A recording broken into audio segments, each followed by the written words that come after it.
Ghosts at the Theater. Jane was a beautiful woman. She often filmed famous or mysterious locations with her crew, doing whatever it took to gain fame. Today, Jane was standing in the bathroom of the Birdcage Theater, also known as the Birdcage Theater in Arizona, which was now out of operation. Surrounded by whispers about the past, she looked in the mirror and applied lipstick with excitement welling up inside her. Hundreds of thousands of followers are waiting for her latest video, and she plans to take them on a dramatic journey about the haunted history of this famous theater. It is famous for its cruel history of violence and death. As she leaned closer to the mirror, something blurred at the edge of her vision. An indistinct shape hovered behind her. Startled, she screamed and quickly turned back to look. That surprise was from her boyfriend, Ken. He responded with an amused and teasing attitude. She started complaining about him scaring her. But after the laughter and teasing, she still felt something truly behind her, making her think about the curses that haunted this place. Ken set up the phone, urging her to start recording, and Jane was ready to begin.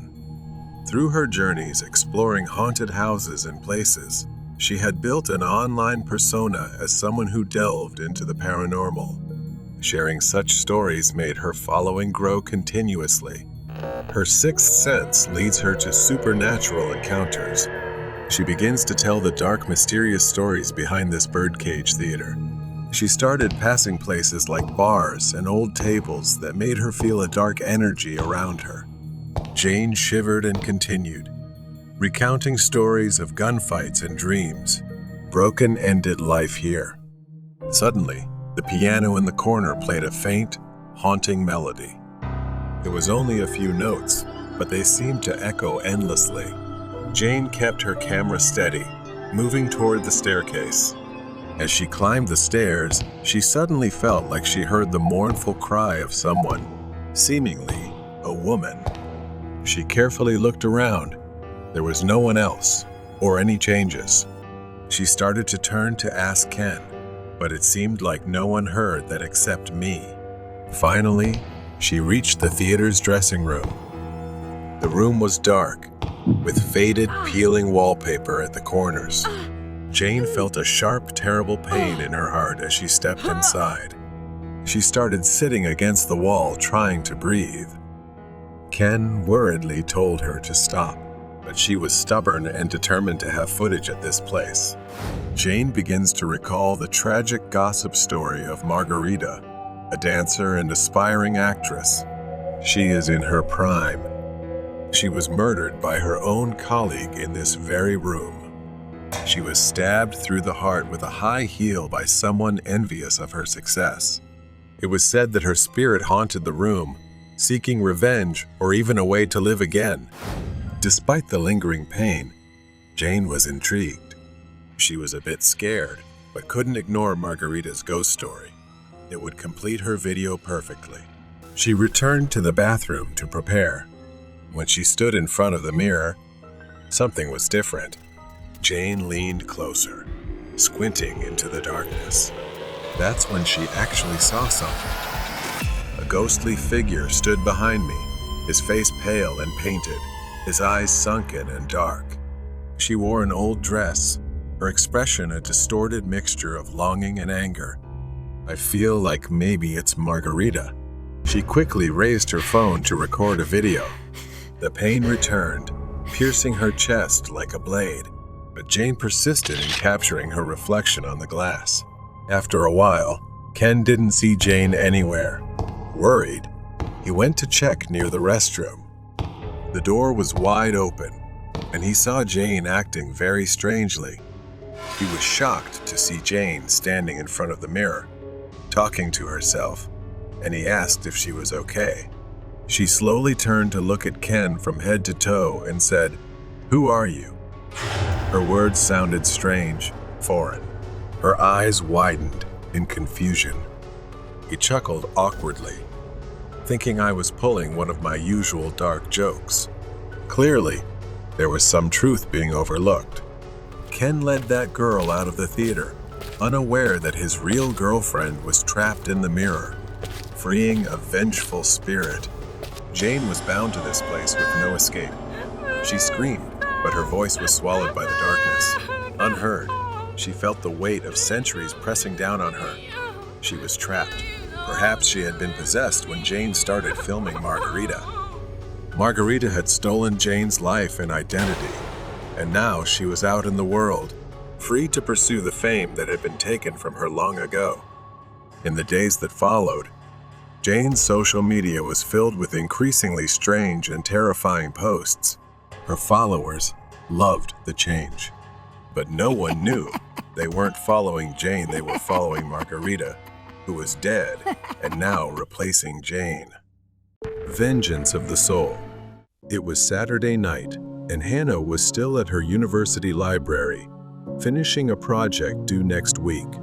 Her friend had ditched her again, leaving her to finish it all on her own. She checked the clock and saw it was nearly 10 p.m., so she closed her textbooks and returned them to the shelf. Hannah went back to the table and put her books in her bag, and at that moment, she heard a noise. She looked around and thought she saw a man staring at her, but when she blinked, he was gone. Hannah left and headed home. She knew she shouldn't wander alone in a new city. Then she heard footsteps behind her and turned around, seeing a figure in a dark hoodie disappearing into an alleyway. She stopped, feeling a surge of fear. Was someone following her? She hurried on, relieved that her apartment was nearby.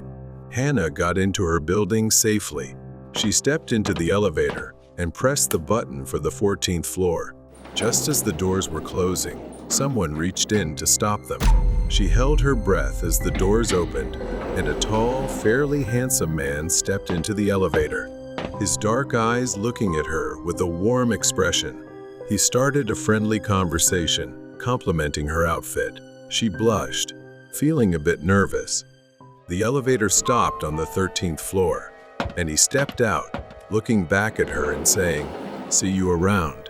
But as the doors started to close, Hannah saw him reach into his coat and pull out a shiny knife. Realizing the danger, she pulled out her phone as the elevator reached her floor. But just as she dialed the last digit for the police, the doors opened again. She screamed as she saw the man standing at the door, with nowhere left to run. He plunged the knife into her chest, her sweater soaking with blood. Pain spread across her chest as everything faded to black. The next morning, neighbors found Hannah dead in the elevator. Residents raised concerns about safety measures. Security cameras were installed, and more importantly, an emergency stop button was added to the elevator. Months passed, and the elevator killer remained uncaught. He prided himself on getting away with the perfect murder and wondered if he could pull it off again in the same building. He chose another Saturday night and saw a woman waiting to enter the elevator. He stood behind her, ensuring the guard was still distracted by his game on his phone. He pulled his hoodie tighter over his head as he noticed the camera. The doors opened, and the woman stepped inside. Just like before, she pressed 14, and he said he lived on the 13th floor as he pressed the button. But the woman didn't respond. She seemed strange, her head bowed, her hair covering most of her face. She wore a white dress and was barefoot, which he found odd, but her appearance didn't concern him. He kept a knife in his pocket, eager to use it. The 13th floor arrived, and he began to step out. He was ready to repeat what he'd done before, but as he turned back, he realized she was no longer in the elevator. Confusion crossed his face. He was certain she'd been there, but now the elevator was empty. He went in to check. The elevator door suddenly closed, and the overhead lights crunched and dimmed. He heard a hiss. The man felt the hairs on the back of his neck stand up as a chill ran down his spine. The guy looked up, and his eyes widened. The woman was crawling on the ceiling, her hair growing long and slithering like a snake. Her eyes were bloodshot, and her smiling mouth revealed many sharp teeth. He noticed a blood stain on her sweater and realized she was Hannah, the woman he had murdered. Hannah's spirit reached out, grabbing his neck, savoring his terror. Then Hannah pulled him into her bloody mouth, her razor-sharp teeth waiting for him. His screams echoed within the metallic confines of the elevator, but no one heard. The killer became nothing more than a memory, consumed by the very spirit he had created. The neighbor's dark secret. I often have insomnia, so I often choose to stand at the balcony door, looking out at the quiet neighborhood. I live in a really isolated neighborhood. The houses around here are not right next to each other, although I do have a neighbor who has a fence that I can see over if I stand on the balcony. I'm not being nosy or anything, but that night, I was looking into his yard. I've never met him because that neighbor just moved in, but I assume he lives alone because there's only one black truck parked in his yard. Today, I continued to go to the balcony and look at his yard. The truck had been missing for a week. I played the game of observing the truck at night and theorizing about its purpose, even though that was none of my business. Suddenly, one day, I saw him. My neighbor walked out of the house, dragging something. It looks like it's a long, black bag. It looked quite heavy, and it took him a lot of strength to pull it. On the ground, there is a leak of something that looks thick. He struggled to lift it, then pulled it toward the truck, sliding the side door open. He stuffed the bag into the trunk before driving away, then glanced around as if checking to make sure no one was watching. I stood there, my mind spinning. I couldn't ignore it anymore. So I called the police. They arrived quickly and checked around his property. I stayed, watching from the window as they spoke to him, but then his demeanor was completely different. He led the police to one of his bags, opened it, and inside was meat. He started pointing at his dog, which barked eagerly as he lifted it, filled with excitement. The screams, he claimed, were just him rehearsing a scene from his favorite TV show, and he did it every night. The police found nothing else. To protect my identity, the police came inside and spoke privately about me calling them. They warned me. They said if I continued calling without evidence, I could be charged with privacy violation and harassment. When they left, my neighbor came over, placing a hand on my shoulder.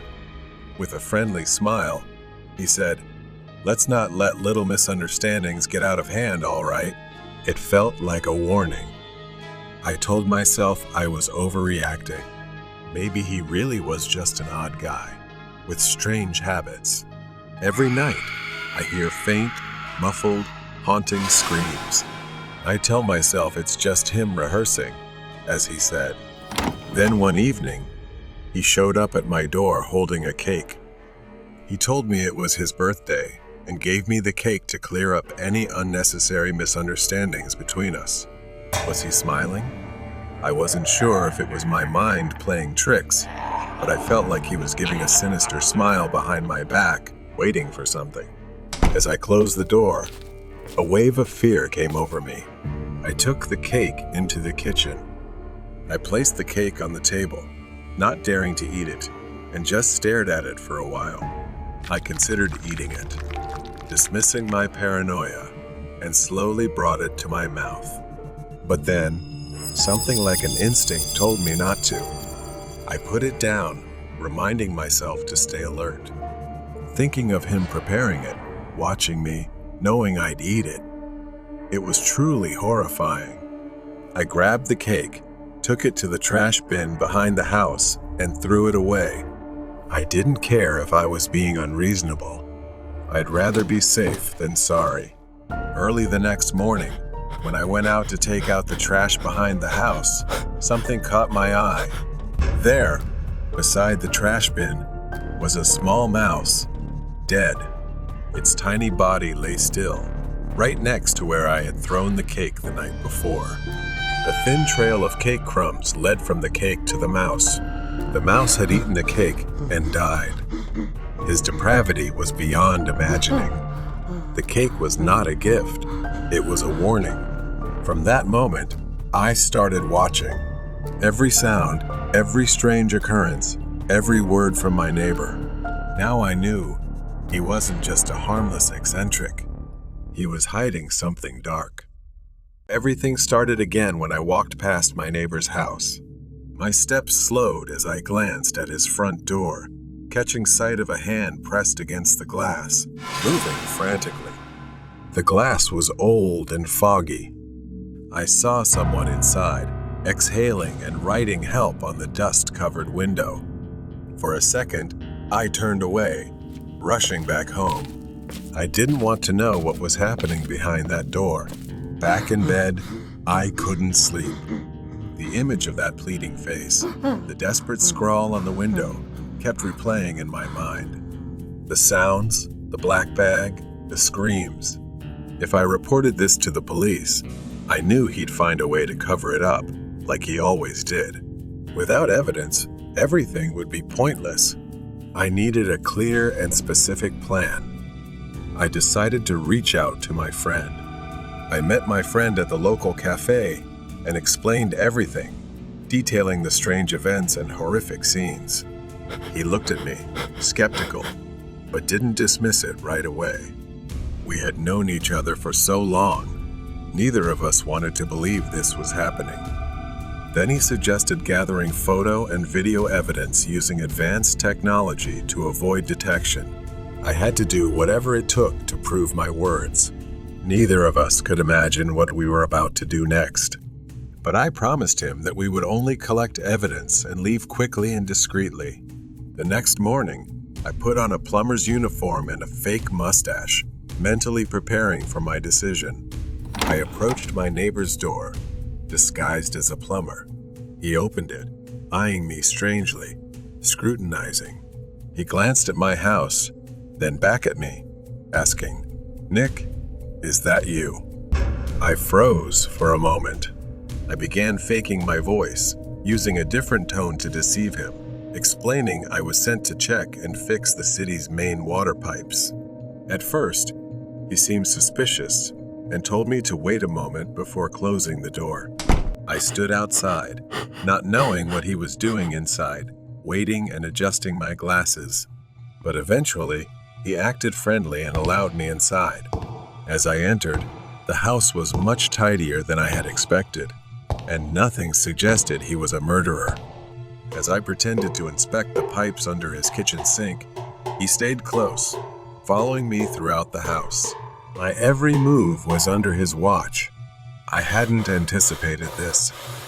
His presence was a constant reminder that one wrong move could be my last. I racked my brain for a way to separate myself from him. Then, an idea struck. I asked him to let me check the pipes in the basement, explaining that I needed to inspect the pipes there, adding, "If you come with me, you'll need to be careful. A broken pipe could be very dangerous and make things worse." He hesitated, but finally, he allowed me to go down to the basement alone. I watched his shadow disappear into the darkness. I turned my attention to the house, moving quietly, looking through every corner, hoping to find something out of place. And then I saw it, an edge jutting out along a wall, as if something was being hidden. My fingers brushed along the edge, feeling the rough texture beneath my hand. With a gentle push, the panel creaked open, releasing a foul stench that made me nauseous. I hesitated. Well, would I pro? The smell was nearly unbearable, but curiosity overpowered my fear. I cautiously stepped closer, peering inside. There, in the dim light, I saw a long streak on the floor leading to black bundles that were oozing blood. Then I saw dozens of bodies, skeletal remains intertwined with decomposing corpses. Just as I was about to turn and escape, a cold hand gripped my shoulder. "Hello, my neighbor," a familiar voice whispered in my ear, full of malice. I felt the pressure of his grip tightening, but before I could react, he shoved me forward, standing in front of the door, blocking my only exit. His eyes showed satisfaction. I reached for my phone and pressed the emergency alarm button, just as my friend and I had planned beforehand. He quickly snatched the phone from my hand. Then there was a crackling sound as he crushed it underfoot.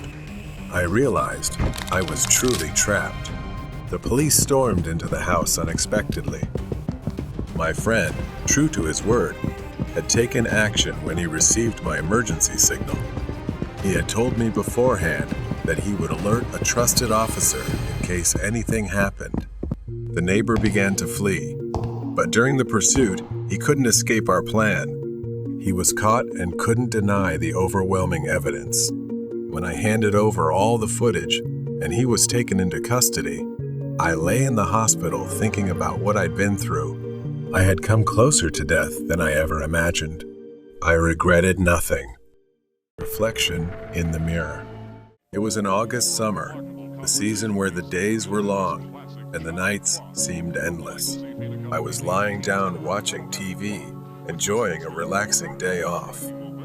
I have a friend named Leo. One day, Leo brought home something strange, a book titled How to See Spirits. He had stolen it from his grandmother. I felt uneasy, but at that age, curiosity often overpowers fear. That night, we decided to try one of the rituals in the book. The ritual was simple, just a candle and a mirror, and we had to perform it at 4 a.m. We met in front of an old apartment building. It seemed like the perfect place to summon something. We got into the elevator, holding the mirror and candle as instructed, and went up to the top floor. Once we reached the top, we lit the candle and held the mirror to the side, careful not to look directly into it. We stood in the dark, waiting, our eyes fixed on the faint reflection in the mirror. At exactly 4:44, Leo whispered, "There's nothing here," and for a moment, I thought he was right. But then, the candle went out. Darkness swallowed us. I fumbled for the elevator door, but when we got there, the lights inside flickered, and in the mirror, I thought I saw something. It was shaped like a demon with long hair. That figure stood right behind us, glaring with glowing red eyes, unblinking. Leo grabbed my arm, and we started running. We didn't stop until we were far away from the building, the first rays of dawn lighting up the road. Leo finally called his grandmother. When he told her what we had done, she was furious, warning us that what we saw wasn't just a regular ghost. It was something much more dangerous. If we weren't careful, we could lose our lives. There was a way to stop it. We had to perform another ritual, blindfold ourselves, and hold a mirror. We were not allowed to look at anything until the sun fully rose. That night, Leo and I stayed in the room, too scared to do anything but wait for dawn. The night dragged on, each minute feeling like an eternity. I couldn't sleep because of the fear, so I talked to Leo. As time passed, Leo grew quieter, mumbling, "Let's try taking off the blindfold." I told Leo to stop and remember the instructions. But then, Leo's voice came from somewhere, saying he hadn't said anything, asking what I was talking about to myself. Then the whispers continued by my ear, telling me the sun had already risen, to take off the blindfold. I was confused, unable to tell what was real. Could this be the demon's trap, set to make us break the rules? And then it happened. I heard the door creak, too afraid to look, but I could feel Leo moving. I told him to stop, not to open the door, but all I got in return was silence. I felt lost in my own darkness and fear. I didn't know what was happening. I closed my eyes, squeezed them shut as tight as I could, praying the sun would rise soon. I heard the door open, footsteps, then silence. It kept repeating, but I held on. Then, I didn't know when, but I must have fallen asleep. Through my blindfold, I could faintly see the glow of the sunlight. I quickly grabbed the mirror and smashed it on the floor. the sound of breaking glass shattering the morning silence. But something wasn't right. Leo was gone.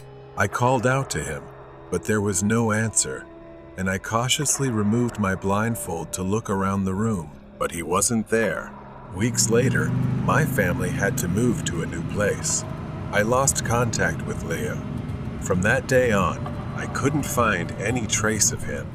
Some say he came back, still in that room, mumbling to himself, scratching at his eyes, and saying he's waiting for someone to return.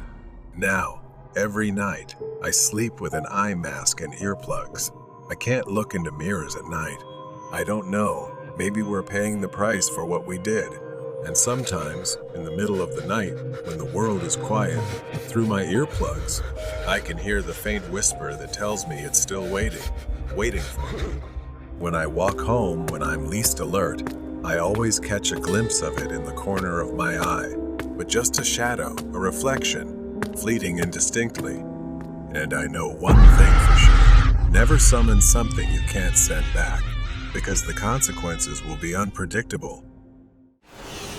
The haunting of the abandoned station. It was a chilly autumn evening in our small town. Inside the diner, warmth enveloped me.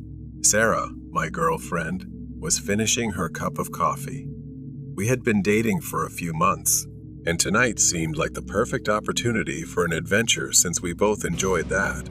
After dinner, we decided to explore the old abandoned train station in town. The train station loomed before us. Built in the early 1900s, it had once been the heart of our town, but now it lay in ruins, overtaken by nature. My heart raced, but I didn't want to show fear in front of Sarah. I reassured her, even though I felt a hint of doubt creeping in. She began glancing around nervously and told me she felt something was off. Then, from afar, we heard a faint whistle echoing through the air. Sarah asked me, "There are no trains running here anymore, right?" I only knew that no trains had run here for decades.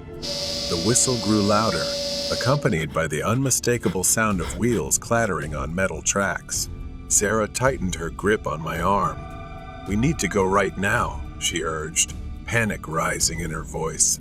But somehow I lost control, as if mesmerized by the sound, stepping closer to the edge of the platform, staring down the empty tracks. The sound grew louder, yet no train was in sight, just the tracks stretching infinitely into the darkness. Then, as if summoned from nowhere, a blinding beam of light appeared, racing toward us. It approached quickly, gliding down the tracks like a ghost, but something was off. That light wasn't attached to any train. It hovered.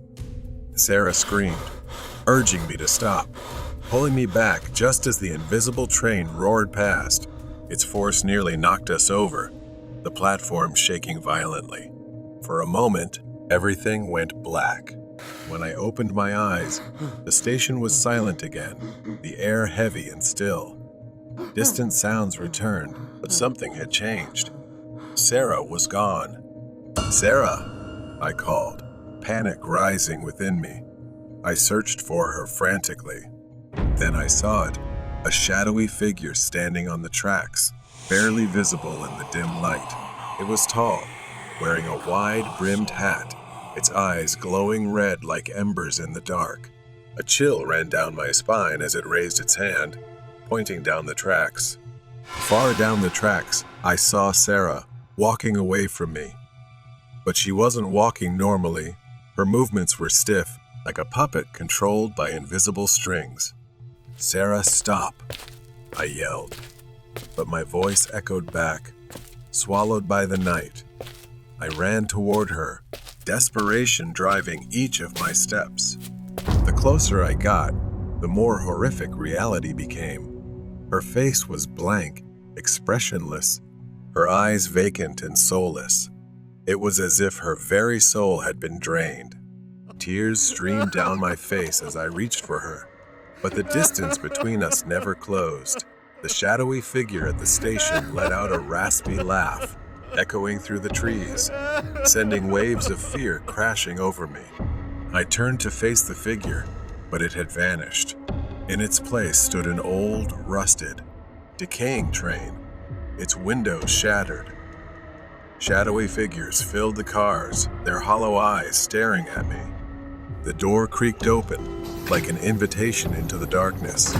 My heart raced with fear and curiosity. A whisper brushed my ear. "Join us. We've always been here waiting for you." I shook my head, backing away, but the pull of the train was too strong. My legs moved on their own, drawing me toward the door. Just as I stepped inside, the door slammed shut behind me. The train swayed, and I felt a cold hand grip my shoulder. I turned to see Sarah sitting across from me, her eyes vacant. "What's happening?" I choked out, but she didn't respond. Instead, she slowly raised her hand and pointed out the window. I looked outside. I was standing on the platform, staring at the train. But how could this be? I was inside. I tried to scream, but no sound escaped. The train raced faster and faster, the outside world fading into a blur in whispers. Suddenly, it stopped, and the door creaked open. Then, that dark figure appeared inside the train, leaning in close, its cold breath chilling me to the bone. "You should never have come here," it whispered, and everything went dark. When I awoke, I was lying on the cold ground, the train and station gone. All that remained was an empty field overgrown with weeds, a stark contrast to the horror I had just endured. I stood up, dazed and disoriented, and headed back to town. As I neared the town square, something caught my eye, a missing person poster. It was Sarah's face, but the date was from 10 years ago. My heart sank as I stumbled back, trying to comprehend the horror. Had I really been gone for 10 years? Or had Sarah vanished long before I ever met her? The truth was too horrific to grasp. Desperate for answers, I rushed back to the station, but when I arrived, it was gone. Only an empty field remained. The train, the darkness, the station all vanished as if they had never existed. Memories flooded back the faces of victims, broken families, the whispers of those who had vanished without a trace. Each shadow symbolized a haunting reminder of what I had escaped, of the guilt I carried for failing to protect those who needed me most. I turned away and walked on, ready to embrace the memories instead of fleeing from them. The shadows may linger, but I would no longer let them control my life. Stranger at the campsite. A woman, Lena, in her 20s, stood at the edge of the familiar trail leading to her campsite. Her hiking backpack was slung over her shoulders, and a neatly rolled up tent was strapped to it. She breathed in the fresh air, savoring the tranquility of nature. Lena had been camping here for years, escaping the monotony of her small town. The forest was her refuge. Lena moved forward, following the trail leading to the lake. The setting sun filtered through the trees. She felt at home here, but today, a strange unease crept into her chest. As Lena rounded the corner and arrived at the clearing by the lake, her heart skipped a beat. Standing near the water's edge was a man. He appeared to be in his 40s, wearing regular swim trunks and a faded white t-shirt. His small tent was already set up, not far from where hers would be. He was staring out across the lake, his back turned to her. Lena hesitated for a moment. She usually camped alone, and seeing someone else here made her feel uneasy. With a slight shrug, she moved a little further from his tent and began setting up her own. She gathered large stones, arranging them into a neat circle to prepare for her campfire later. As she was absorbed in her work, she noticed movement. The man was no longer facing the lake. He was staring directly at her, standing eerily still. Lena's heart raced. She tried to ignore him, focusing on her campfire. But every time she glanced up, he was still there. Motionless, his eyes locked on her. Her discomfort grew. She awkwardly raised her hand and waved. Maybe he was just being polite. Maybe he wanted to say hello. But after a moment of silence, the man simply turned and walked along the shore without acknowledging her. Lena frowned. Something about him didn't feel right, but she shook off the thought. She grabbed a chair and sat by the shore, determined to relax and enjoy the view. Hours passed, and the sun began to set. Lena packed up her chair and returned to her campsite. She started a campfire, hoping to relax after the strange encounter. As she stared into the flames, her eyes drifted toward the tree line. A figure stood in the distance, partially hidden behind a tree. Lena squinted, trying to make sense of the shape. It was the man in the white shirt. He had returned, standing there, watching from a distance. Lena quickly shifted her chair to the other side of the fire so she could face him. Time passed slowly. The man stood frozen in place as the forest around them grew darker. The shadows deepened, and soon, his figure became blurry, blending into the trees. Even though it was dark, Lena knew he was still there. He could see her clearly, illuminated by the fire, but she could no longer see him. Fear gnawed at her. What was he doing? Why hadn't he returned to his tent? Hours passed, and Lena remained tense, staring into the trees. The only sounds were the crackling of the fire and distant crickets. She considered leaving but feared the man might follow her, keeping her rooted in place. She stoked the fire, ensuring it burned brightly, knowing it was her only way to keep the surrounding darkness at bay.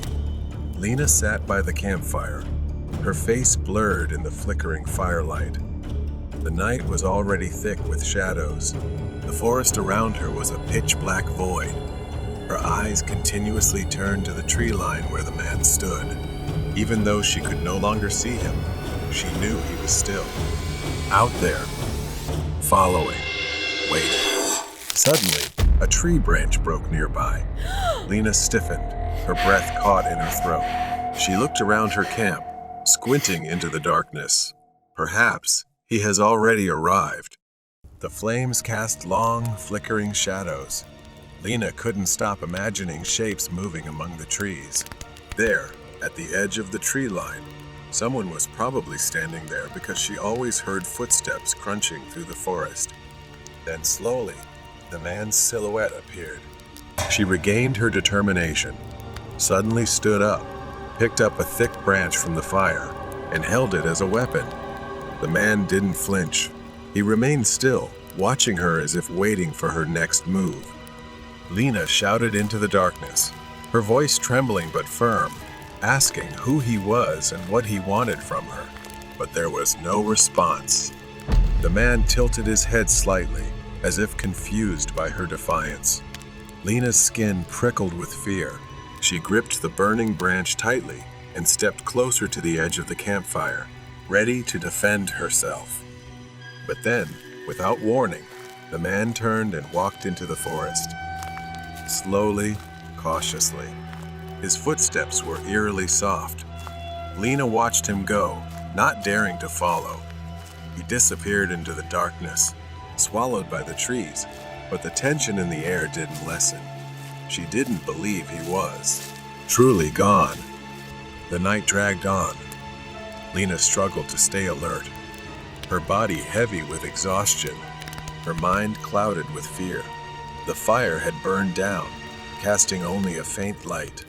Despite her best efforts, her eyes began to droop. She couldn't fight it any longer. After only a short while, Lena was startled awake by a faint sound, her eyes snapping open. The fire was nearly out. Only a few embers remained. The air was cold and damp. For a moment, she was disoriented, unsure if she had imagined the sound. But then she heard the faint rustling sound again, this time coming from behind the tent. Lena's heart raced. She stood up slowly, creeping carefully to avoid making any noise. She grabbed a nearly burnt-out branch from the fire, gripping it tightly. She cautiously walked around the tent, following the sound.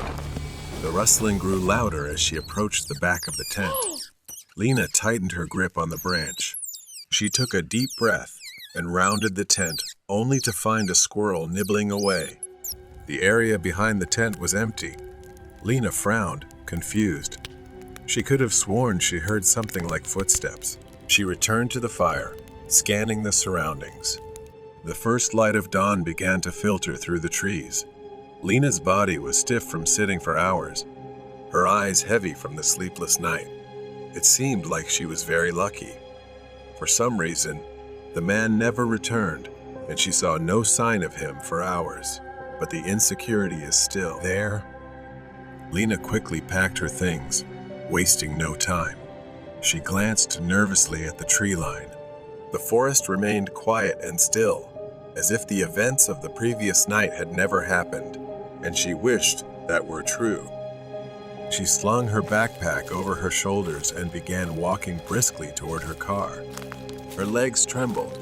Every rustling leaf or snapping twig made her jump, but the trail remained empty. As Lena neared the parking lot, she began to feel a sense of relief. She could see her car up ahead, the only vehicle in sight. She quickened her pace, eager to leave the forest and the strange man behind. But as she reached the clearing, she froze in her tracks. His tent was still there. She slowly, cautiously, walked toward it. The tent flap was slightly open, the inside dark, but there was nothing there. Lena backed away, her mind racing. What kind of game was this? Was he even real? She snapped out of it and hurried toward her car. She slammed the door shut, her hands trembling as she started the engine, and drove off.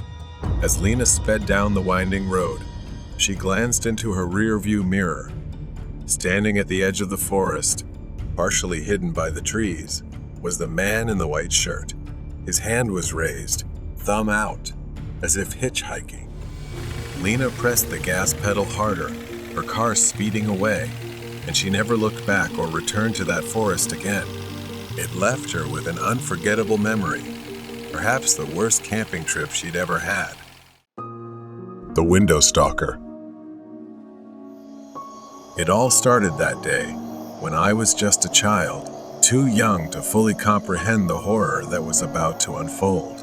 Our home was always cozy, with large windows in the living room that overlooked the beautiful garden outside. I was sitting on the couch with my back to the window, fully immersed in my favorite TV show. My mother was in the kitchen, doing her usual chores, but then something caught my attention.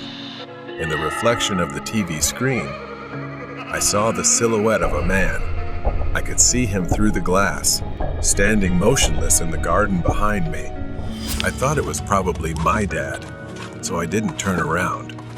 I called out, "Horror story about a truck driver." As soon as I said that, I saw my mom freeze and then rush into the living room. When my mom saw the figure standing outside the window, her face went blank. I had never seen her look so terrified. I turned around. There he was, a stranger, a scruffy man with wild eyes, just standing there staring at us with a sick, twisted grin. He didn't seem to care that he had been spotted. He just smiled wider, almost enjoying the fear he was causing in my mother and me. Without hesitation, my mom yelled, threatening to call the police if he came closer, but I could sense her fear. And then he said something that still chills me to this day. He growled through the glass with a menacing voice, "If you touch that phone, I'll break this window, and neither of you will be safe." My mom hesitated, torn between calling for help and protecting me, unsure of what to do next. His eyes flared with anger as he fumbled with something inside his coat. And then, in the blink of an eye, he lunged toward the back door. I heard him pounding on it, frantically rattling the doorknob. Thank God it was locked. His frustration turned into rage. He screamed, demanding to be let in, threatening that if he got inside, he wouldn't spare us. I was too young to fully grasp the danger we were in. My mom grabbed me, pulling me off the couch, and we ran upstairs. We didn't stop until we reached the top floor, and that's when I saw my uncle, my mom's younger brother. My uncle was standing in the hallway, headphones on, completely unaware of the chaos downstairs. He was a big, muscular man, the kind you wouldn't want to mess with. He used to compete in boxing matches and had won several trophies. My uncle, confused, asked, "What's going on?" as my mom frantically explained. And just as she finished, we heard the man's voice again, coming from downstairs. His voice echoed through the house, saying, "The boogeyman is coming to get you." Those words were etched into my memory. My uncle heard it and told us to lock ourselves in the bathroom and call the police. My mom pulled me into the bathroom, locked the door as instructed, and called 911.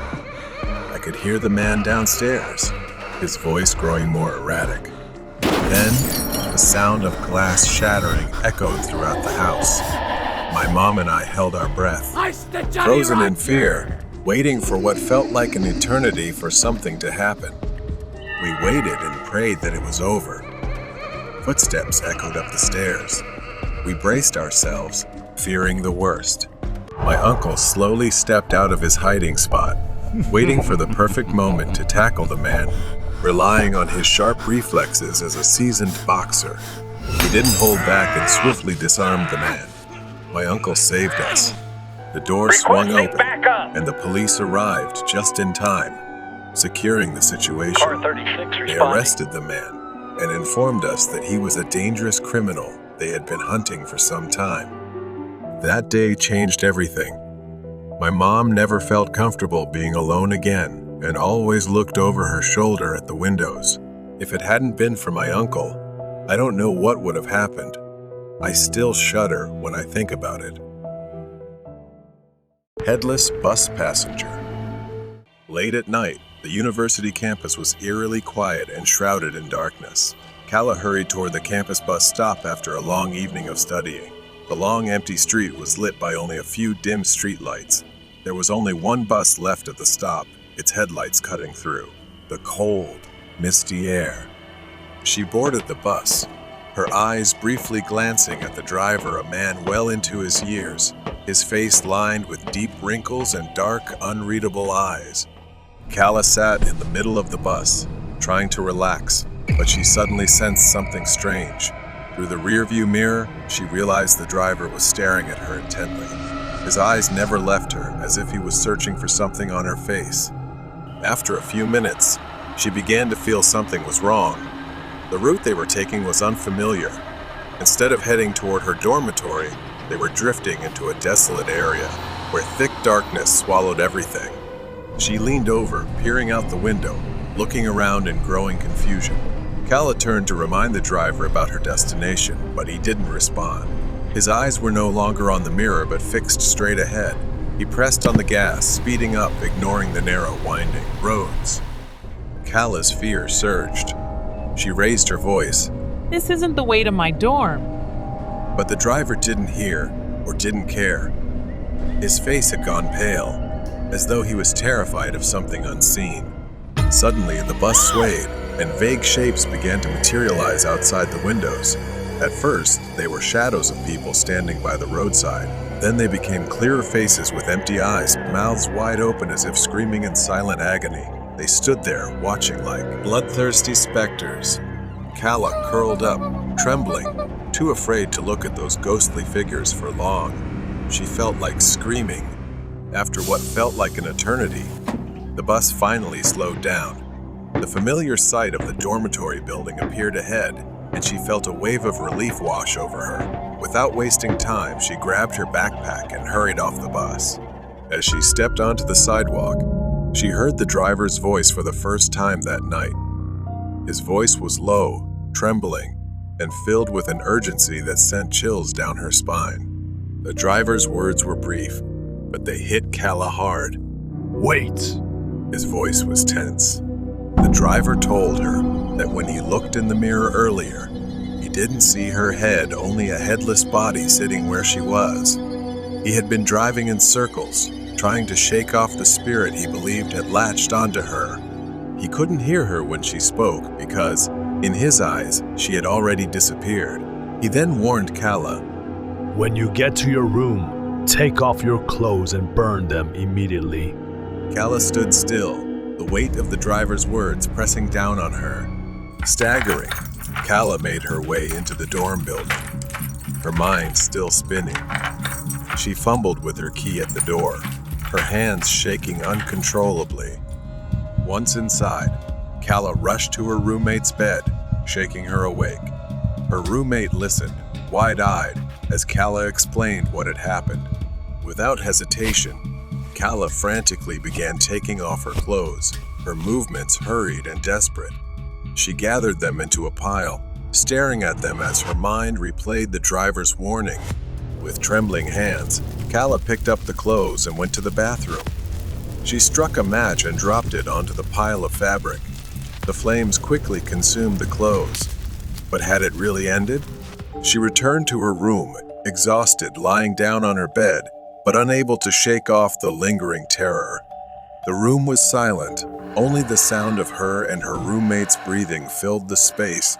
The next morning, sunlight poured in, as if to dispel the previous night's fear, but unease still clung to her. She stood before the mirror, seeing herself clearly. Her head, her eyes, and her entire body, but her gaze was far from peaceful. She couldn't erase from her mind the image the driver described the moment when he didn't see her head in the mirror. The darkness from the night before still lingered in her thoughts, as if waiting for a moment of weakness to return. She knew her life would never be the same. The haunting memory of being headless and the spirit the driver had tried to divert would forever follow her, reminding her that terrifying things exist right next to us in the most unexpected moments. The girl in the red dress. The house we moved into after my father's death wasn't anything special, just another old, quiet mansion in the suburbs, far removed from our old life. It had been abandoned for a while, and it was clear why the rent was suspiciously cheap. Overgrown grass and neglected old furniture gave it a forgotten feel. But to my mother, it was home. I was 20 years old, and I dealt with my grief in my own way. Not long after we moved in, I began noticing small things slowly emerging in the house. But the sounds of whispers, creaking noises made me uneasy and anxious living there. It started with scratching, soft, persistent, on the other side of my bathroom door. At first, I ignored it, hoping it was just my imagination. But night after night, the sound continued. Then came the knocking, sometimes at the front door, sometimes at the window. It always came around midnight, but no one could possibly be there.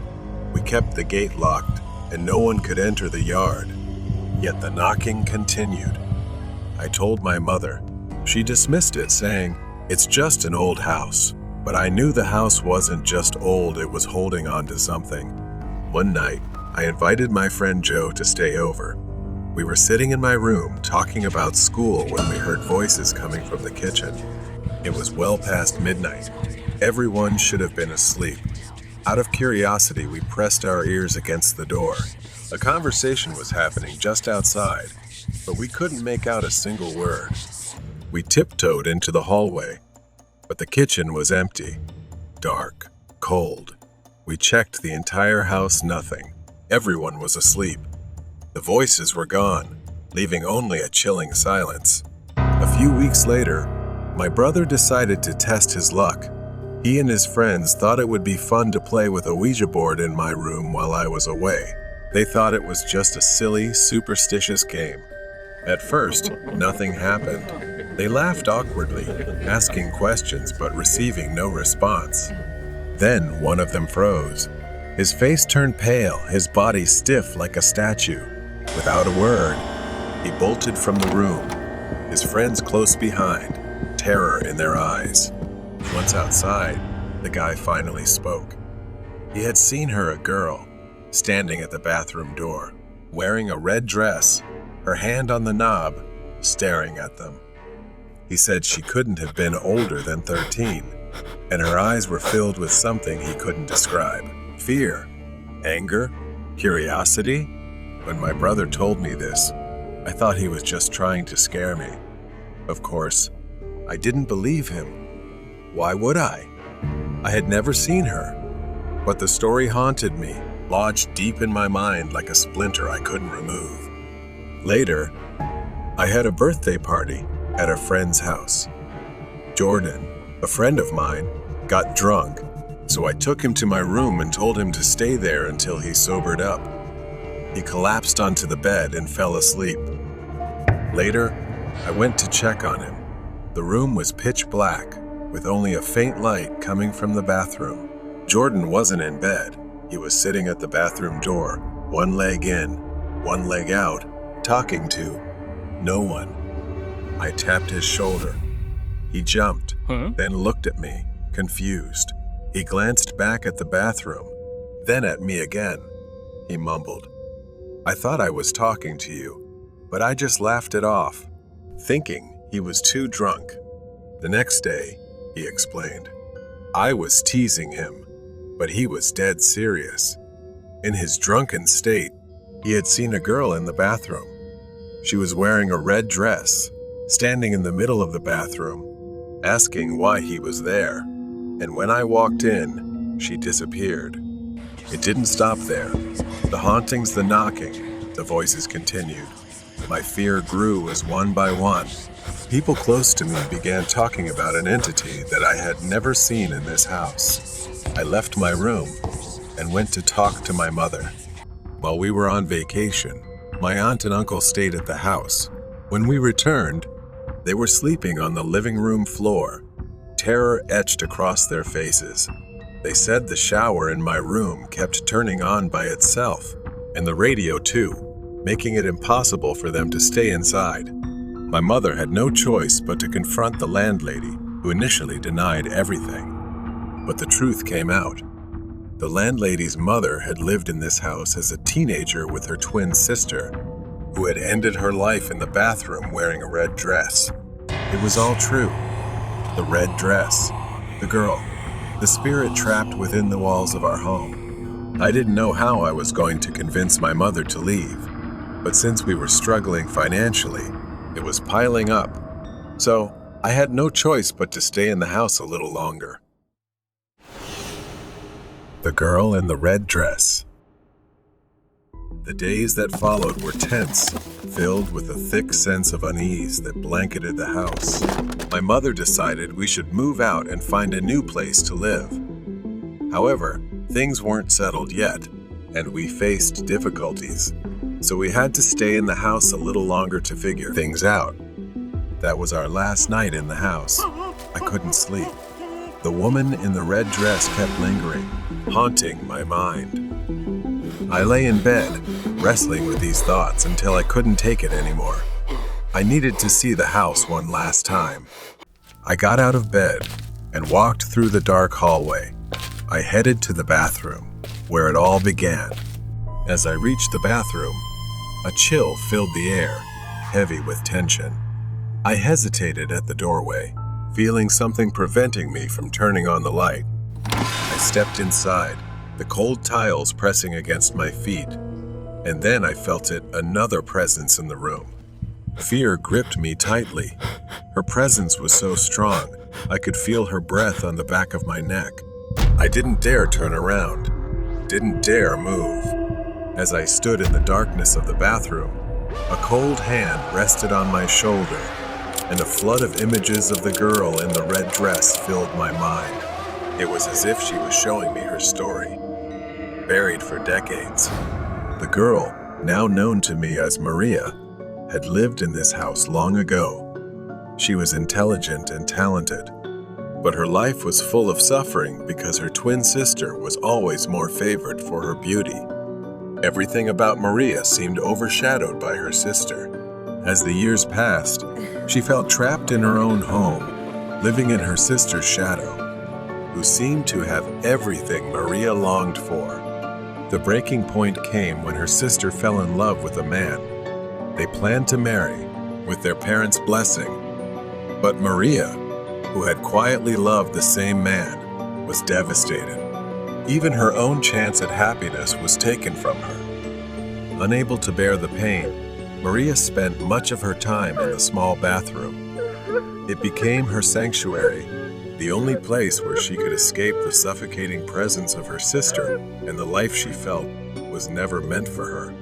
One night, overwhelmed by sorrow and loneliness, she made a tragic decision. She thought that leaving this world would make things better, and she ended her life in that very bathroom. Her sister, consumed by guilt, left the house in grief, but Maria's spirit remained bound to the house, trapped in the place where she had taken her own life. As the images faded, I understood the profound despair of Maria. Her spirit had lingered all these years, waiting for someone to recognize her pain. But now, as I stood there in the bathroom, I felt a strange connection with her. The sorrow that had once filled the room was replaced with an intense urge to help her find peace. I whispered, trembling, calling Maria's name. I told her, I understand what you've been through. You don't deserve to be so alone. I'll leave, and you don't need to stay here anymore. It's time to let go and find peace. In that moment, the cold hand on my shoulder lifted. The oppressive air slowly began to ease. For the first time since we moved in, it felt as if the house itself had released its hold on her after all this time. That night, I slept in my bed without fear, no knocking, scratching, or voices. Everything had disappeared. Perhaps she had finally left, freeing herself from the chains she had once forged. The next morning, as we packed the last of our belongings into the car, I looked back at the house one last time. The sun shone brightly, casting a warm glow over the old, stately mansion. As we drove away, I felt that Maria had found the peace she longed for. The house was just a house now, no longer haunted by the sorrow of the past. And though I know I will never return, I will always remember Maria, the poor girl in the red dress, who finally found the freedom she had been denied in life. The ghost of a mother in the forest. I was never someone who truly believed in ghosts. I always thought they were just products of imagination, created to explain the unexplainable. But everything changed when I was in that cursed forest. It was supposed to be a normal overnight trip, and quite an easy one. The locals whispered about the forest being haunted, but I didn't pay much attention to that. The road was rough, and the darkness grew thicker as I drove deeper into the forest. My headlights barely cut through the fog, so I had to be more careful. Then suddenly, she appeared. An old woman stood in the middle of the road, hunched over, her eyes fixed on me as I stopped. I honked, but she didn't seem to hear, so I opened the door and shouted for her to move so I could pass. She didn't react at all. Instead, she slowly turned, looked straight at me, and asked, "Have you seen my daughter?" She kept asking, her voice growing more desperate. Then suddenly walked away, sobbing, leaving me confused and shaking. In my mind, I tried to dismiss the encounter with the woman as I continued my journey, but her words kept echoing in my head, gnawing at my sanity. When I finally made it out of the forest at dawn, I stopped at a small grocery store. The shopkeeper was kind, and I chatted with him for a while. But as I looked out the window, I saw her again, standing at the edge of the forest, staring at me. Fear started to creep in, and that's when the shopkeeper told me about her. He said that she had lost her mind after a tragic accident and now wanders the forest, searching for her long-lost daughter. I dismissed the story again, thinking it was just a coincidence. That night, as I drove back through the forest, the rain started pouring down heavily, making the road more dangerous. But I kept going, just wanting to get out of there as quickly as possible. Then, through the rain, I saw another woman. But this time, she wasn't alone, and in her arms was a child who looked frail, almost lifeless. I intended to drive past. I hesitated, but my conscience wouldn't let me. I stopped and asked if they needed a ride. She looked pale, like she'd been out in the rain for too long. She nodded gratefully and climbed into my car with the child in her arms. I handed them a towel to dry off, and then she directed me to a hospital. When we arrived, she quietly thanked me before heading into the building. I sighed with relief, but as I was about to leave, I noticed something in the back of the car. It was the black umbrella she had been carrying. It was still in my car, and when I turned to look back at the hospital, I was almost paralyzed with what I saw. I looked away for just a few seconds, and when I looked back, they were gone. It was as if they had vanished into the rain. Feeling confused, I decided it was best to leave as soon as possible. As I neared home, the rain was still pouring, and the parking lot was quite far from my house, so I had to use the black umbrella left in my truck. However, I felt a bit hesitant to use it, remembering that it belonged to the woman and her son, but I had no other choice. As I was walking, a strong gust of wind almost tore the umbrella from my hand, and suddenly, a wooden beam came crashing down from above, about to fall on me. It could have killed me, but the umbrella somehow pulled me to the side, saving my life. Shaking, I realized the umbrella wasn't just an ordinary umbrella. Perhaps it was a gift the woman left behind to protect me. The next morning, I went back to the grocery store, determined to uncover the truth. The shopkeeper hesitated, but finally told me the whole story. The woman and her child were spirits, doomed to wander the forest after a tragic accident. She died trying to protect her son. It happened on a stormy night when she was shunned and refused help by passing travelers. Some even splashed her with mud. She used her body to shield the child, but unfortunately, she slipped and fell off a cliff. On rainy days, if drivers refused to give her a ride, she would mysteriously appear in their cars and haunt them. Feeling a deep sense of injustice, she continues to seek out and punish those who don't help them. The old woman, unable to bear the unbearable pain of losing her daughter and grandson, went mad shortly after. Since that horrific accident, the villagers have often seen her holding a black umbrella, muttering nonsense. With a heavy heart, I visited their graves, returned the umbrella, and expressed my gratitude. As I walked away, I knew my life had changed forever. I had encountered something beyond the realm of the living, and from that day on, I would never doubt their existence again. Haunting delivery trip. I was working for a food delivery platform on weekends to make some extra money. Between my main job and this side gig, I often felt exhausted. It was past 9 p.m. when I started my shift, picking up small orders and delivering them to random houses. After my first delivery, I drove around the area for a while, waiting for something to come through. 20 minutes passed with nothing. Just as I was about to give up, my phone buzzed with an order for just 1 tacos and a drink. I confirmed the order and headed to the restaurant to pick it up. After grabbing the order, I began the 10-minute drive to the customer's house. It was a normal neighborhood, nothing unusual. As I approached a red light, I noticed a pickup truck stop next to me. Instinctively, I glanced over. The guy in the truck was leaning out of the window, staring straight at my car. I looked away when the light turned green and pressed the gas. I glanced in my rearview mirror. The truck was now in my lane, driving a short distance behind me. As I approached the neighborhood where I was making the delivery, the truck was still behind me. Was he following me? The route was mostly straight, so I wasn't sure if he was just heading in the same direction. I tried to stay calm, but the moment I turned into the neighborhood, I knew. The pickup truck turned in too. Maybe he lived here, I thought.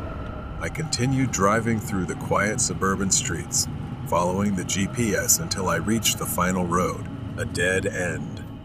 I braked and parked on the side of the road near the house number I had to deliver to. The truck followed and parked behind me. I sat there, frozen, trying to come up with a plan for the worst-case scenario. What was this guy doing? Was he really following me? I glanced at my phone and saw a message from the customer asking, "When will the food arrive?" Could it be the guy in the truck? Was he the customer waiting for me to step out? I felt more trapped than ever. The man got out of the truck. My heart pounded as I watched him slowly approach my car. He stopped right by my trunk, his face partially hidden in the shadows. Then, out of nowhere, he grabbed something like a metal rod and slammed it into my rear windshield. The glass shattered around me. I screamed and, without thinking, instinctively slammed my foot on the gas. The man jumped onto the back of my car, nearly lying flat as he tried to crawl through the shattered window. I swerved sharply, making a U-turn, and felt him fall off the car. My hands trembled as I maneuvered between the trucks. In the rearview mirror, I saw him stumbling in the street as I sped away. My hands shaking, I picked up the phone to call the police. By the time the police arrived, the man had vanished. All they found were shards of glass scattered across the road. They searched the area, but he was gone. I stood staring at the cracks in my shattered windshield, and memories of the terrifying experience replayed in my mind. I was lucky to have escaped, but deep down I still felt uneasy because he was still out there, haunting delivery trip. It's been almost a month since that horrifying night. I haven't driven for the delivery app since then. Every time I think about driving, the echo of shattering glass floods my mind. I try to tell myself it was just an incident, that I was unlucky. There were no witnesses. The police reassured me they'd find him, saying it was probably just a disturbed person trying to scare me. But I couldn't shake the feeling that there had to be some reason he was following me. I decided to try driving again. I needed the money, and I couldn't let fear control my life. I told myself that this time I'd be careful and avoid driving too late at night, and I'd stay away from isolated neighborhoods. As I got into the car, that familiar fear washed over me. My hands were sweaty. I tried to close my eyes, take a deep breath, and turn the key in the ignition. Things started off fine. I was careful and checked my mirrors more frequently. But as the sun set, my phone buzzed with an order that sent a chill down my spine. 1 taco and a drink. A simple order, just like that night. I hesitated, my thumb hovering over the accept button. I figured it was just a coincidence, so I accepted the order. A light drizzle had begun. The drive to Taco felt eerie, as if I was retracing the same steps as that night. I picked up the order and placed it on the passenger seat. As I drove to the delivery address, waves of anxiety hit me. The house was in a different neighborhood, but each turn felt strangely familiar. When I parked at the curb, the hairs on the back of my neck stood up. The headlights of a car behind me suddenly flicked on. I looked, it was a truck, and it looked just like the one from that night. Panic set in as the truck rolled closer, its blinding headlights on full beam. The truck parked right behind me, as if waiting for me to make a move. I tried to text my customer, but I was shaking so badly I couldn't type properly, wasting precious time. Suddenly, a notification popped up on my phone. "Customer, when will my order arrive?" I couldn't believe it and dropped my phone right then. It was happening again. Could he have been waiting for this moment to get revenge? I couldn't go through this again.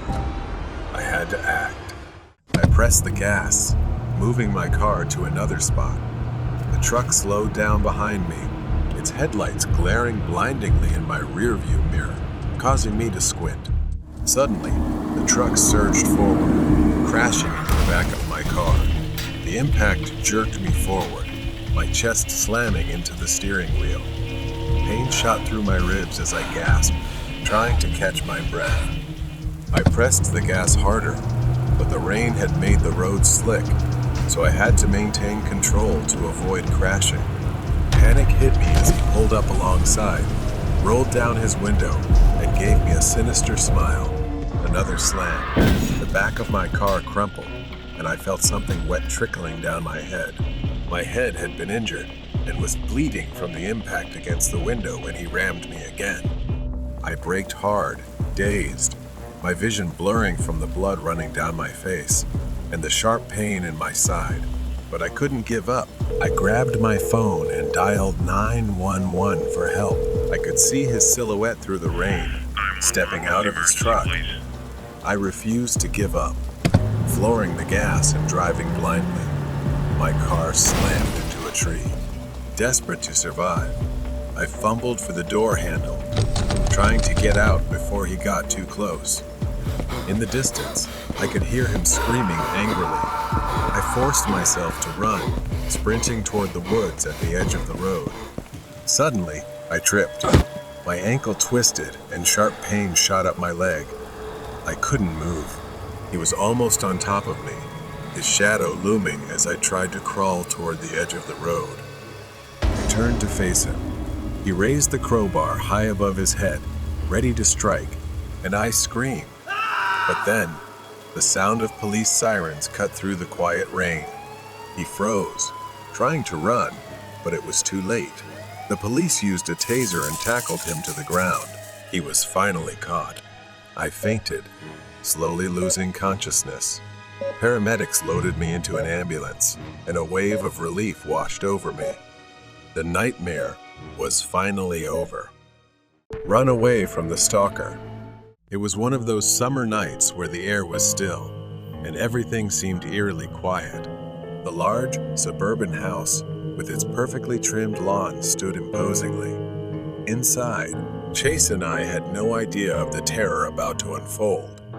I was 15 at the time, hanging out at my friend Chase's house. His parents were out, and we were home alone. The basement was every kid's dream. A TV, a pool table, video games. It was the kind of place that made you forget the world outside, and we were living the dream. We lounged on a big leather couch, watching a horror movie on TV, munching on chips. Chase had started to doze off. I was struggling with my own unease, the kind of anxiety I often felt when sleeping over at a friend's house. But tonight, it felt different. It was much worse. It must have been past midnight when I heard it. A door creaking open slowly. I glanced over the back of the couch and saw something unsettling. The laundry room door in the basement was wide open. I wanted to believe it was a trick of my mind, maybe just the wind, but I knew better. I quickly shook Chase awake. Chase, wake up. The laundry room door. It opened by itself. Chase, groggy and half asleep, mumbled something about it happening all the time and told me to go back to sleep. He didn't seem panicked, but I couldn't shake the strange feeling crawling down my spine. I insisted that we go close it together. We both got up and cautiously shut the door. Chase flopped back onto the couch, falling asleep within minutes. I tried to relax, but sleep didn't come easily. A while later, I woke up again, but this time, it wasn't a sound that startled me. Standing behind the couch, looking down at us, was a man. I froze. My breath caught in my throat. The man was pale, sickly looking, with sunken eyes and an expression that was deeply unsettling. He stood there, motionless, just staring at us. I screamed, a sound that shattered the stillness of the night. Chase jolted awake, his eyes wide with horror as he saw the man advancing toward us. In our panic, we ran. The basement had two exits, one leading upstairs to the front door, the other to a sliding door at the patio. In our terror, we split up. I ran for the patio while Chase bolted up the stairs. Gasping for breath, I quickly called the police, shouting out the address and frantically explaining that someone had broken into the house. But Chase, I couldn't leave him behind. I circled the house, sneaking back in through the same door I had used to escape. My heart pounded as I stepped inside. It was too quiet. The kind of quiet that makes your skin crawl. I knew I had to find Chase. I moved as quietly as I could, climbing the stairs, each step creaking beneath me. The house was massive, and the silence was suffocating. Then I heard it, Chase's voice. His scream, a desperate, terrified scream for help. I bolted up the stairs, my legs trembling. At the top of the stairs, I saw the man, the intruder, wrapping his hands around Chase's neck, choking him, his face twisted in a grotesque expression. Chase's eyes were wide, his face flushed as he struggled to breathe. I grabbed the closest thing I could, a heavy sports trophy from Chase's room. Without thinking, I charged at the man.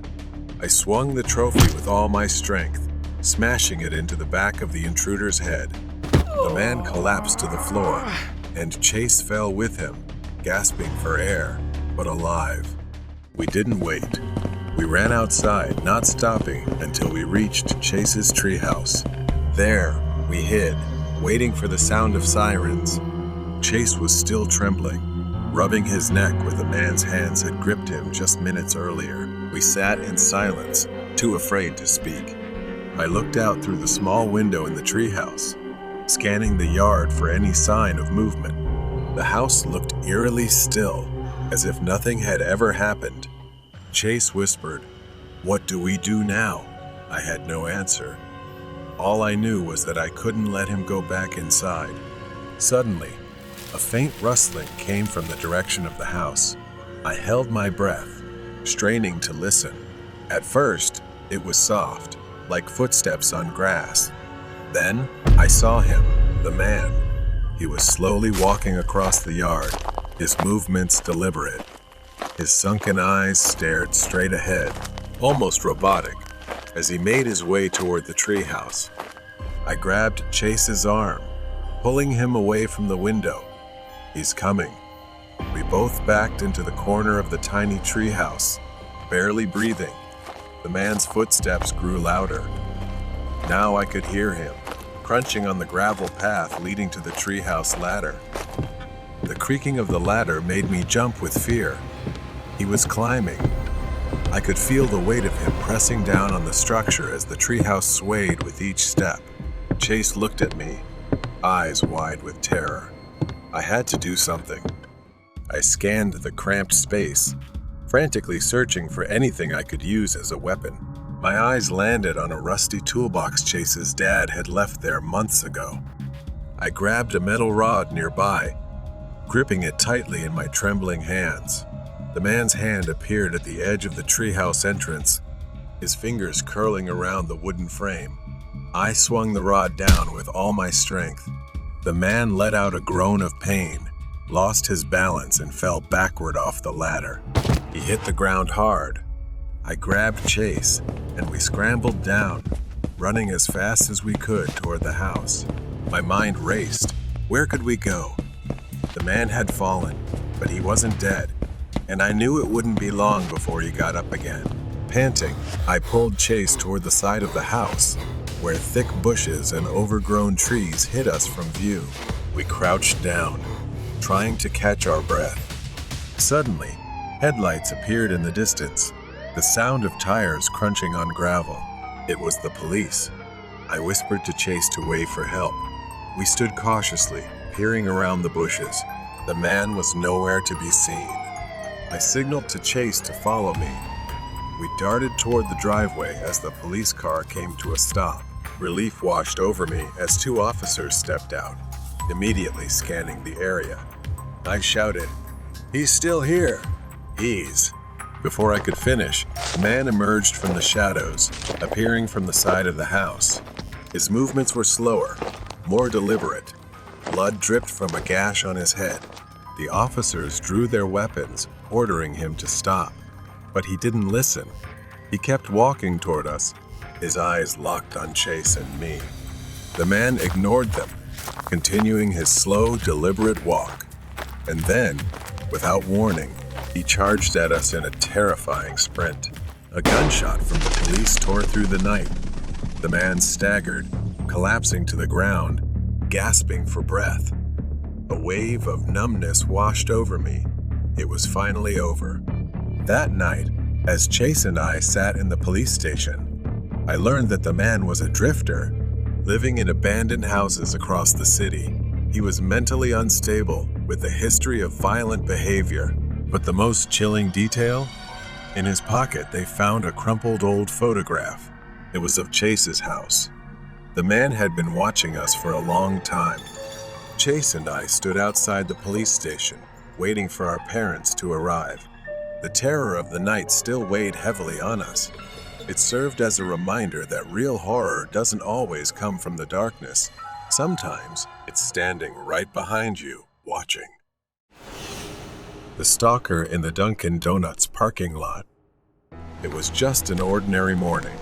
My usual routine, a quick coffee stop at Dunkin' Donuts before heading to work. I don't go there every day, only when I feel like treating myself. Today, I decided to visit my usual spot. The store was busy, as expected, with the familiar noise of orders and chatter filling the space. I lined up, placed my order, and within minutes, I had my coffee in hand. As I stepped out of Dunkin', the sun was high, and the parking lot was crowded. People were rushing off to work, grabbing breakfast, nothing unusual, except for one thing. There was a man standing near my car. He wasn't doing anything, just standing there, near the passenger seat, wearing a black coat, with his head slightly tilted as if listening to something. I tried not to think too much about it. People do weird things sometimes, right? Maybe he was just waiting for someone. I pressed the unlock button on my remote, the faint beep cutting through the quiet, and I headed for the driver's seat. The plan was simple. Get in, start the car, drive off, and forget about it.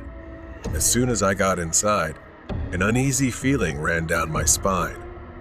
I put the key in the ignition, and just as I was about to start the car, the passenger door opened. The man got in. For a second, I just stared, frozen in disbelief. He didn't look at me. He didn't say a word. He just sat there, staring out the window. My heart raced. I didn't understand what was happening. I turned to him, my voice shaky. "I think you're in the wrong car." Silence. He didn't even acknowledge me. The tension was palpable. I said it again, louder this time.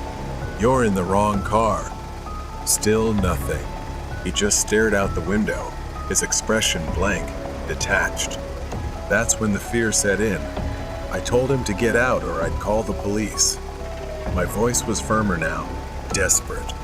And then it happened. Without warning, he turned toward me, glaring. His hand shot toward the ignition, and before I could react, he grabbed my keys. For a moment, we struggled.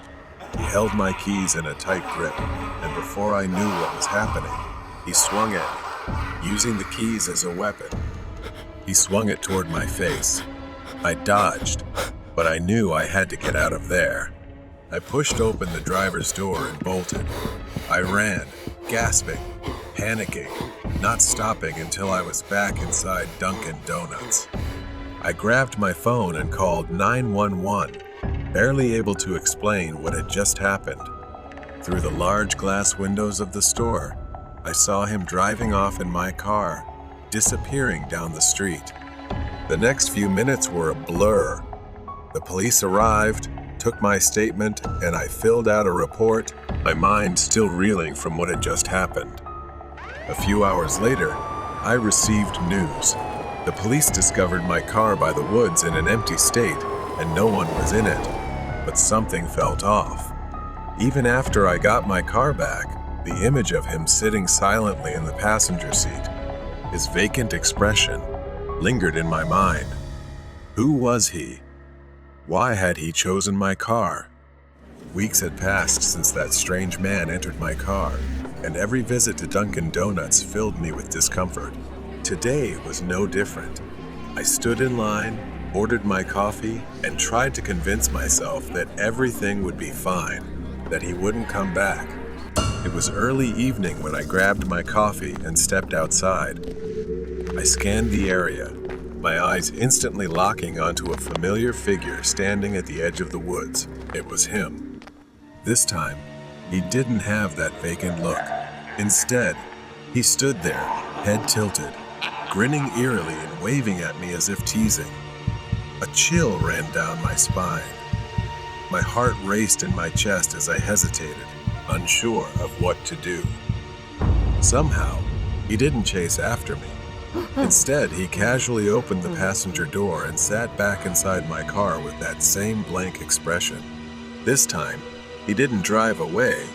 He just sat there, staring at me through the windshield as if waiting for something. I began to call the police. They arrived within minutes. I stepped aside, watching them cautiously approach the vehicle. The man remained still. He sat there, his emotionless eyes fixed ahead, oblivious to the events unfolding around him. One of the officers commanded him to step out of the car. For a moment, it seemed like he ignored their orders. But then, he slowly turned his head, his expression oddly calm. He opened the door and stepped out of the car, raising his hands as if surrendering. A few hours later, I sat in the police station, recounting the incident as if it was the 100th time. My arm still throbbed with old bandages covering the cuts from the key. They told me he had been arrested, and after taking his fingerprints, they discovered he had a long history of mental illness. His records showed he had been in and out of psychiatric facilities for years, diagnosed with paranoid schizophrenia. His delusions had worsened over time, and it seemed he had fixated on me for reasons no one could explain. They said he saw things, heard voices screaming incoherently when there was nothing around. They believed he couldn't distinguish reality from fantasy. A wave of relief washed over me, but it was mixed with sadness. The man who had terrorized me was not just a criminal.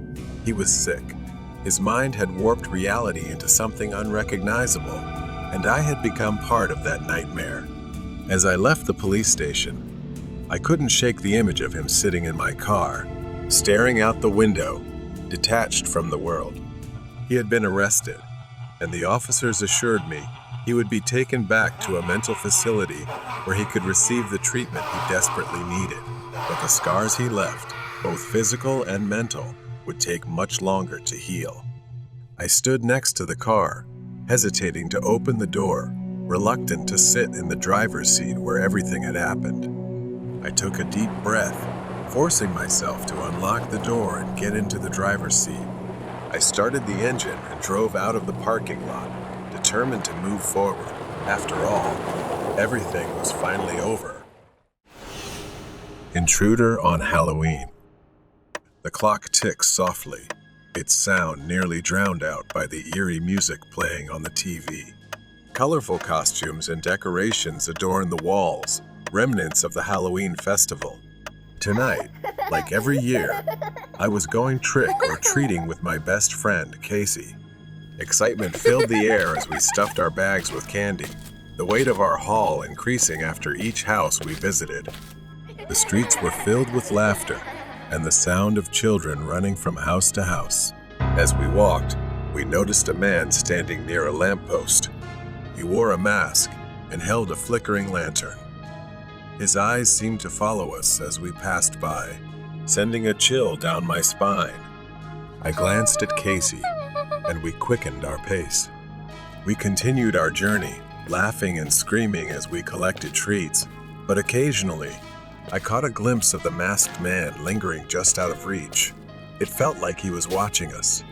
At one house, while we were busy stuffing our bags, I turned around and saw him standing on the street, intently watching us.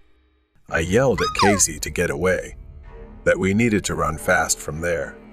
We hurried to the front door of the house we were at, and knocked frantically. The homeowner opened the door. We explained that there was a scary man outside. The couple looked worried and ushered us inside for safety as the masked man moved further down the street. After a few minutes, we saw the masked man had left, and we thought we could leave the house now. Just as we thought we had escaped, I spotted him hiding behind a tree, waving at us. Panic flooded me. He only backed away when an adult threatened to call the police. After walking a few more blocks, we crossed a small wooden bridge over the river. The night air was fresh and cool, but a sense of unease washed over me as a black Jeep stopped on the other side. The driver leaned out the window. A spooky man wearing a pumpkin mask called out to us in a gravelly voice. "We need directions," he shouted. I felt a bit suspicious and distrustful of this man, so I declined and we kept moving. The Jeep couldn't cross the bridge, so we had to drive away. But just when we thought we were safe, a long time later, an SUV screeched around the corner of the bridge and stopped right in front of us. The window rolled down, revealing a man who was probably someone else, but he was also wearing the same mask. Then he said, "Get in the car, and they have free bags of candy," the man shouted, his voice filled with manipulation. My heart raced as I glanced at Casey. We turned back to running when I heard the car roar again. The man started to get out of the car. We just ran as fast as we could to the house because we were almost home. We finally arrived home. My mother left for work, so it was just the two of us at home. Tonight, Casey slept at my house to stay safe. Every second passed as I looked out the window uneasily at that man in the pumpkin mask. The memory of the Jeep, everything was still in my mind. Mine. The streets were pitch black, darkness stretching over the sidewalk. I held my phone, staring at the screen, hoping to distract myself from the rising anxiety within. Suddenly, my phone buzzed. A message from Casey. What if they come back? I glanced at her, but she was still peacefully asleep, unaware of the tension suffocating the room. I cautiously approached the window and peered through the curtains. My heart skipped a beat. The black Jeep was parked outside my house. I whispered urgently, shaking Casey awake. Casey's eyes flew open in fear. We both sat up, listening intently. The engine roared, and I could see a shadow moving inside the Jeep. My pulse quickened, and I knew we had to act and come up with a plan. I whispered, "If he comes in, we have to trap that man." We gathered supplies, a heavy chair, some rope from my dad's toolbox, and my phone, so I could call for help if needed. We figured we could block the door if he came in, trapping him inside. Casey nodded, and we hurriedly propped the chair against the door, tying it tightly with the rope. We were ready and positioned behind the chair, preparing for anything that might happen. Through the glass, I saw the masked man standing by the front door, his shadow ominously stretching. My heart raced as he knocked, the sound echoing like thunder in the silence of the night. Suddenly, I saw the man step back, turn around and walk towards the Jeep. I watched in horror as another figure stepped out of the car, both wearing masks and dark clothes. My mind is racing now. There are two people, I whispered. Fumbling for my phone, "Casey, we need to call the police." Fear gripped me, knowing our trap might only buy us a little time to escape safely. But before I could dial, I heard footsteps approaching the house. The doorknob rattled, and my heart raced. The masked man yelled something indistinct, and I felt panic rise. "They're trying to get in," I said, gripping Casey's arm tightly. I heard them banging on the door, trying to break it down. The chair held for now, but I knew it wouldn't last long. "Call the police," I shouted, but Casey was frozen in fear, her eyes wide. I took a deep breath and tried to stay calm. I whispered, "We need to run, and when they break in, Casey and I will head for the back door." With a loud crash, the chair toppled over. The door swung open. The masked man charged into the living room, followed by another figure. I slowly crawled toward the door, then grabbed Casey's hand, and we ran toward the back door, quietly escaping the intruders. We bolted out into the backyard and ran toward the fence. Behind us, I heard the men shouting. I shouted for Casey to climb over the fence. I thought we still had hope and needed to seize this chance to try to get over. As things grew urgent, I started to climb up, but unfortunately for me, one of them came outside and managed to grab and pull my leg. I flailed and kicked at his face, but it didn't seem to matter. It didn't faze him at all. I fell painfully to the ground. I looked in agony as Casey cried in fear by the fence on the other side. I screamed for her to run. I would follow, but she seemed too scared, worried for my safety. I lay in pain, watching him grin grotesquely. He taunted me, saying trick or treat, and waved at Casey playfully, enjoying our fear. I reassured myself that I needed to escape and survive.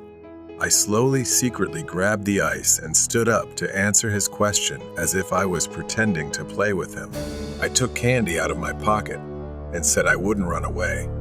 I asked if he wanted a piece of candy. He seemed surprised and didn't notice as I threw the rock at his face.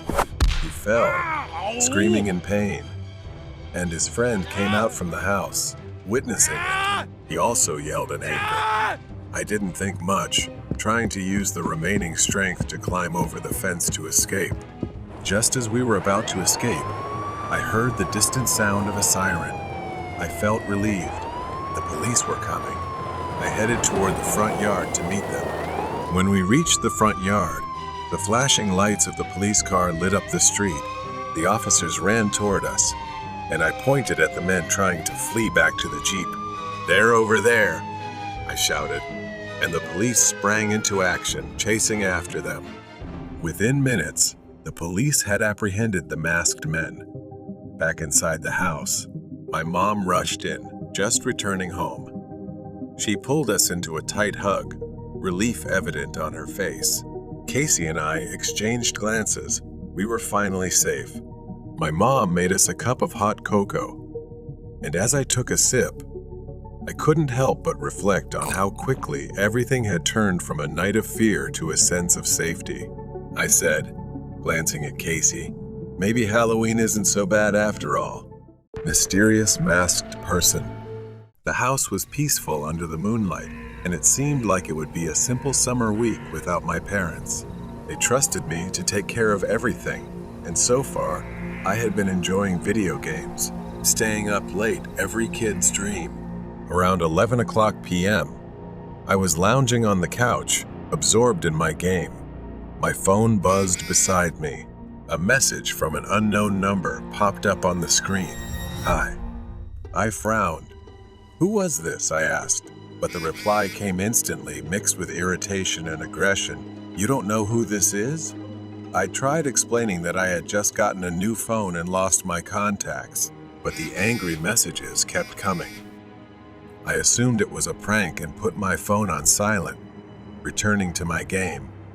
I wasn't sure how much time had passed, but I was startled by a sound, a knock on the bedroom window. At first, I thought I was imagining it. It was late, and I'd been alone for days. Maybe my mind was playing tricks on me. Still, I cautiously moved to the window, pulling the curtain aside. Nothing, just an empty yard. But I knew I'd heard something. I pulled out my phone, intending to call my mom, when I noticed several unread messages from the same unknown number. The last one sent chills down my spine. "I'm here." I froze. My heart pounded in my chest, each beat louder than the last. I immediately tried to call my mom, but the screen flashed, no signal. No way. We always had good reception here. I ran to the back porch and listened. Maybe, just maybe, someone was crying for help. I had years of self-defense training, and despite the fear surging through me, I was ready to defend myself. This could be a setup, a trick. I grabbed an old baseball bat from the garage and stepped into the backyard. The night was eerily quiet, which made me even more uneasy. I walked toward the edge of the trees, sweeping through the shadows. I shouted into the night, trying to sound confident, demanding who was there and telling them not to mess with me. Suddenly, a flashlight flickered, shining straight at me from deep in the woods. Whoever was holding it was too far for me to see their face, but they were trying to get my attention. The light went out as quickly as it had come on, and the screaming started again, this time more desperate. I slowly made my way toward the spot where the light had appeared. As I got closer to the trees, my heart pounded louder than my footsteps. The woods were dense, with towering trees casting deep shadows. I knew I shouldn't be doing this, but I couldn't stop. I yelled out, asking where the person was. A voice answered from somewhere ahead, a faint whisper saying, "Here, help me." I stepped deeper into the woods. My grip tightened around the bat, and my legs felt heavy as I moved forward. I saw a figure. My voice trembled as I asked if it was the person calling for help. The figure didn't answer. Instead, it started moving. In a split second, I realized this wasn't someone tied up. This was someone alive, and they were running toward me. Panic surged through me, and something inside screamed at me to get away to save my life. I didn't know how, but I ran. I slammed the porch door behind me, locking it, then sprinted to my room, slamming the door shut. The knocking started again, first at the front door, then at the window. It was relentless, as if he was trying to break in from every corner. He wasn't playing anymore. He was hunting me. I heard the sound of glass shattering from the living room. My heart raced as I realized he was inside. Footsteps echoed through the house, slow and deliberate. He was looking for me. I hid behind the bedroom door, gripping the bat. I held on so tightly my knuckles turned white. The footsteps grew closer. I could hear his breathing just outside my door. The door creaked open, and I saw the wolf mask peeking out. He cautiously stepped inside, unaware that I was right behind him. In that split second, I swung the bat as hard as I could. It slammed into his head. He collapsed to the ground, and I didn't stop. I swung over and over until I was sure he wouldn't get up. The house was now quiet after the chaos. Inside, everything was still. The intruder in the wolf mask lay motionless on the floor, while I stood over him, panting, hands shaking as I gripped the bloodied bat. I stared down at the man, his body sprawled across the floor. The wolf mask, now cracked, still covered his head, hiding his face. For a moment, I froze, unable to process what I had just done. My phone still had no signal, but I needed help. I needed to get out of there. I rushed to the landline in the kitchen, my hands trembling uncontrollably as I dialed 911. I struggled to find the words, pressing the phone tightly to my ear, trying to calm down. I glanced back at the hallway leading to my bedroom, terrified that the masked man would get up again. The distant sound of sirens broke the silence of the night. Red and blue lights flickered across the walls as the police car stopped in front of the house. Their grim faces approached the door as I shakily opened it. The officers stepped inside, examining the broken glass, the signs of a struggle, and finally, the man lying on the floor. One officer knelt down, checking for a pulse. He said, "You did the right thing," as if he had seen this horror many times before. They told me to sit down and breathe, but I couldn't focus on anything except that mask, the wolf mask. Why? Why did he choose to wear it? The unconscious man was lifted onto a stretcher. His mask still hadn't been removed. My mind was still reeling from the events that had just unfolded. The next morning, I was at the police station. The officers asked me about the man, whether I had ever seen him before. I shook my head, explaining the messages, the strange knocks, and the wolf mask. Then, they told me his name was Thomas, and he had been on the run for years. A detective handed me a file filled with old newspaper clippings and photographs. The story they told me was chilling. Thomas had a disturbing past. Years ago, he had committed a series of home invasions in nearby towns. He would stalk his victims for days, learning their routines before making his move, and he always wore a mask to cover half his face. But it wasn't just any mask. The wolf mask had become his signature. In every report, survivors described the same thing. A tall man in a wolf mask, terrorizing families, always escaping before the police could catch him, until now. The final piece of the mystery was revealed when the detective, now more familiar with Thomas's case, explained why he chose the wolf mask. The detective slid a newspaper article toward me. It had a blurry photo of the wolf mask next to a headline that read, "Wolf Stalker Evades Capture." The detective said the wolf represented a predator, a cunning hunter. Thomas saw himself as the wolf, and his victims were the prey. It terrified me to think about how long he might have been watching me, waiting for the perfect moment to strike. He had been toying with me, like a wolf plays with its prey. That night, back home, I sat alone in the living room, the faint hum of the TV filling the silence. My parents wouldn't be leaving me alone for a long time after this. The mystery of why he wore the mask had been solved, but the fear of that night still lingered. I didn't know if I would ever feel truly safe again, but one thing I did know, I would never forget the image of that cracked wolf mask lying on the floor. Underground parking and mysterious people. I worked the night shift at an apartment complex downtown. The job seemed simple enough: monitor cameras, patrol, and ensure the building's security. The building was constructed in the late 60s, and its design left many vulnerable entry points in the parking garage. The association was concerned about security, especially with the occasional break-ins and homeless people finding shelter in the hidden corners of the basement. I had worked here for months, and every night I would check every nook and cranny. Most nights were quiet, normal, even boring. Until tonight. I walked through the dimly lit parking garage, my footsteps echoing. The place was a maze of dead spaces and blind spots. Too many places to hide. Too many areas the cameras couldn't see. My flashlight cut through the darkness, revealing only parked cars and empty spaces. I always hated the door that led to a dead-end hallway. It was an isolated corridor that led nowhere, just a locked door that couldn't be opened from the inside, as if it held some history better left unknown.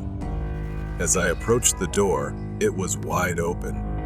A cold wave of fear washed over me. The door was supposed to be locked tight. I swept my flashlight down the narrow hallway. There was nothing, just an empty glass bottle lying on the ground. My anxiety spiked. The thought of stepping into the hallway made me uneasy.